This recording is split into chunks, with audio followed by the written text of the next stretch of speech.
My name is Andrea Campbell, and I'm an author, e-teacher, and deep dive researcher.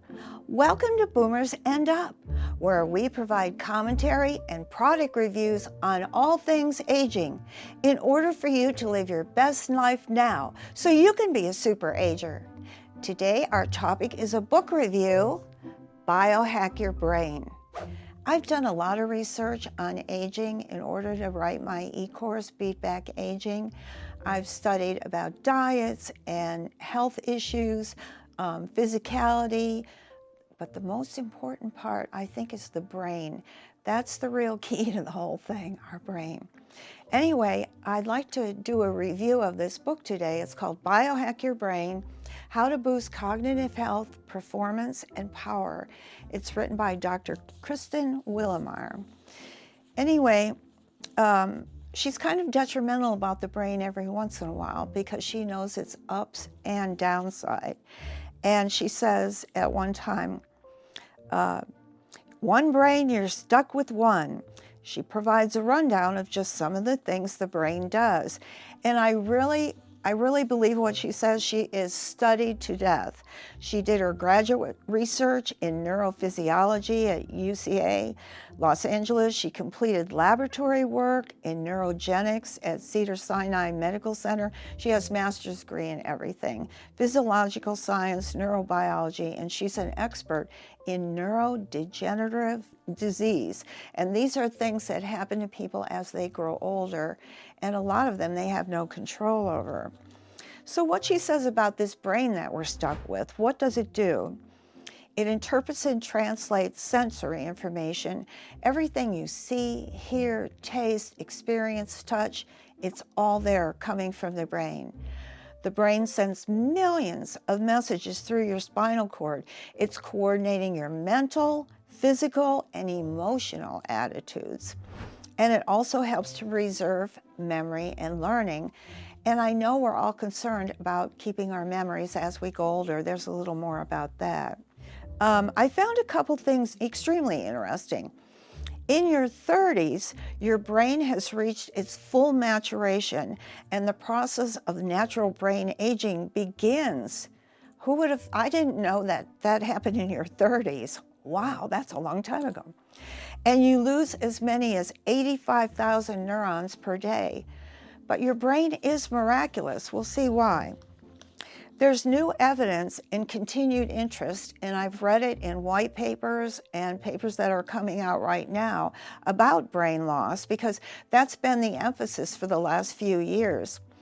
And the loss is because of stress, toxins, and injury as we go through the years. And our brains are still growing new cells beyond that.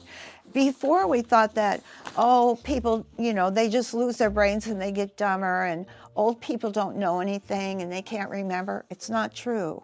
We are building neurons and our brains are growing all the time. But the brain is special. It's always looking for a new experience and a way to make new neurons and connections. Now, she talks most decidedly about what the brain needs from you. And that is, what else? Blood flow. It needs oxygen from your blood, and it takes 3 times more than muscle. I had no idea. When you're lifting weight and you need oxygen, you get breathless. Well, your brain is drawing on that oxygen as well. And it also needs glucose, which of course is sugar, but glucose converts, sugar converts into glucose. And it's for the fuel in order to function properly. And guess what? It consumes 40 to 60% of the body's total blood glucose.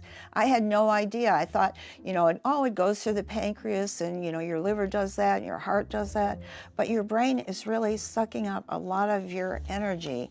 And she has a coda saying that most people have suboptimal cerebral circulation.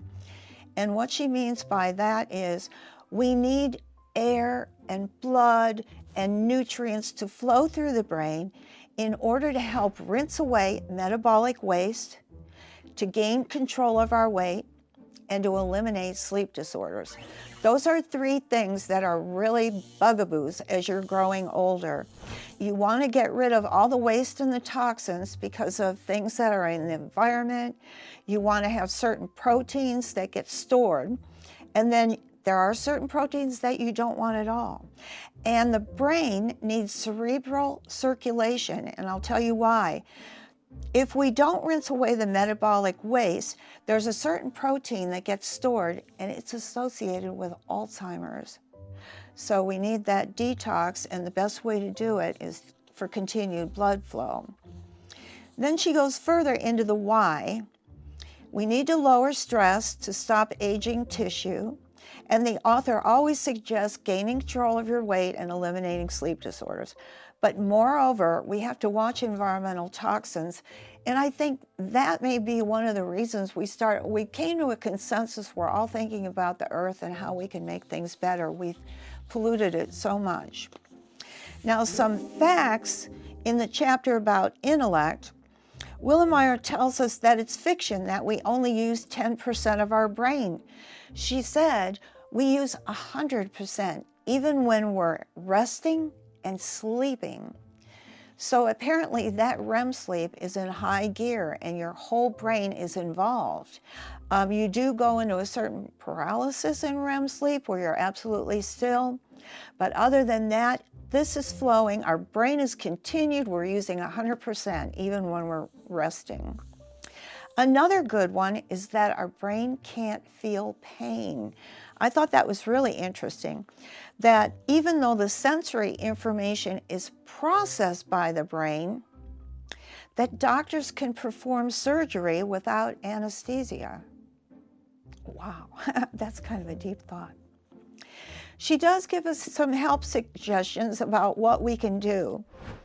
You have to reorder your current diet, get more sleep, think about exercise, and remember, we've talked about communal exercise where you get together with other people. It's so much easier than lifting weights in a gym by yourself. And she talks about that your brain is changing now. And one thing we do is, as we grow older, we're more or less compartmentalizing. Sometimes we'll walk in a room and forget what we came in the room for. That's very common. It doesn't necessarily mean that you're going to get dementia. It just means you've reprioritized. I know one time I tried to introduce my best friend to someone and I couldn't remember her name. And I thought, what? I've known this person half my life. But it's just because we're pushing the familiar facts to the back of our brain and we're learning new things, and that takes energy, power, blood, air, and circulation. So, you know, the diet section is valuable information, and you've probably heard a lot of it already, and most of it from Mom, Eat Your Vegetables. But the book makes a great case for the Better Brain workout. Again, Willemeyer explains in great detail how exercise, getting off the couch, giving the Netflix marathon a turnoff in exchange for simply walking after dinner, 30 to 50 minutes a few times a week. And in 3 months of doing that, you can improve your blood flow by 15%. It doesn't sound like a lot, but it's a big deal because this walking constitutional opens up your vascular network, improving on the heart, and it opens up vessels that she says are crucial. There's a lot more to love about this book. In a nutshell, she covers diet and exercise, hydration, and that's something I'm having problems with because at work I can walk 7 miles, and now I have to remember every time I go to the office I should get a drink of water.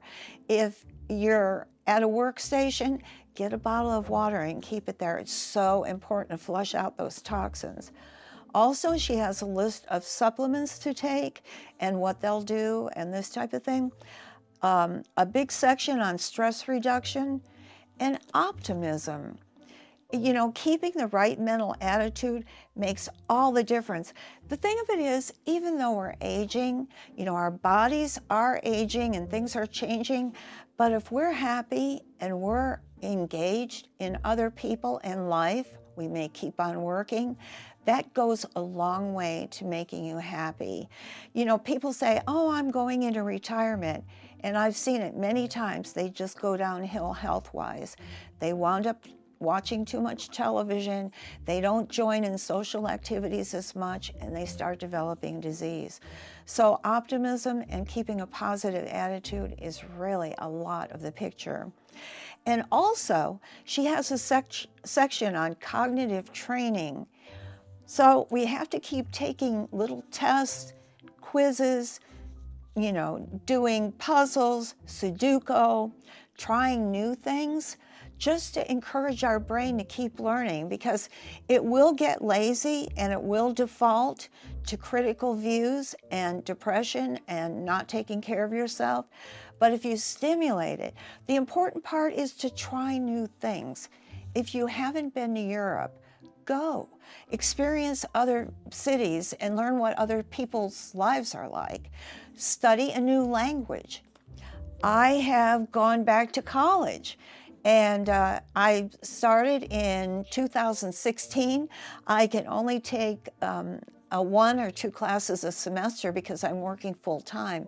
But it is a challenge. I mean, sometimes I have 3 or 4 hours of homework. I'm competing with people that are 30 years old. We have discussions, and by the way, they're very smart and very astute. I was really surprised. I didn't know what was going to come out of them, but it seems like a good group. I like Biohack Your Brain too, because it's not medicalese. You know, a lot of times you'll read these books about, you know, the brain or some part of the body, and they're using words that you don't understand and parts and that kind of thing. Anyone should be able to understand these principles and apply it to their own life.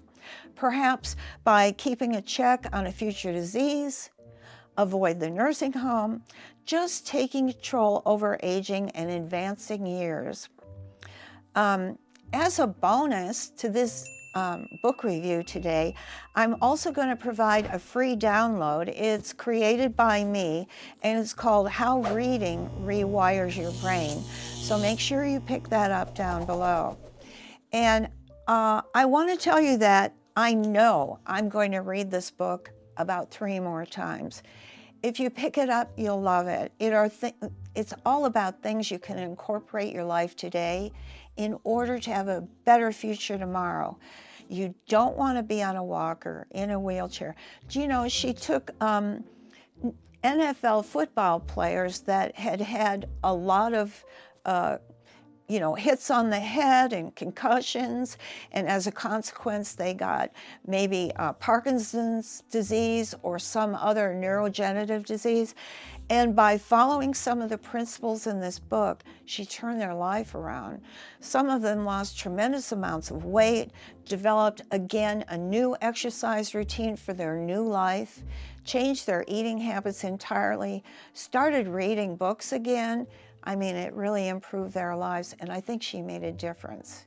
And I think this book and the things that are in it will make a difference in your aging life too. I hope you enjoyed this book review on Biohack Your Brain. Thanks for being here. I'm going to try and help you from the feet on up, ages 50 on up. So look for more of our videos as we work our way through my e-course, Beat Back Aging, living better to live older in great shape, looking terrific, and being the best version of yourself at any age. I'd love to hear your feedback in a comment about what you're interested in us covering. If you got value from this video, please hit the like button. Also, if you're new here, think about subscribing. Thanks. We'll see you in the next video.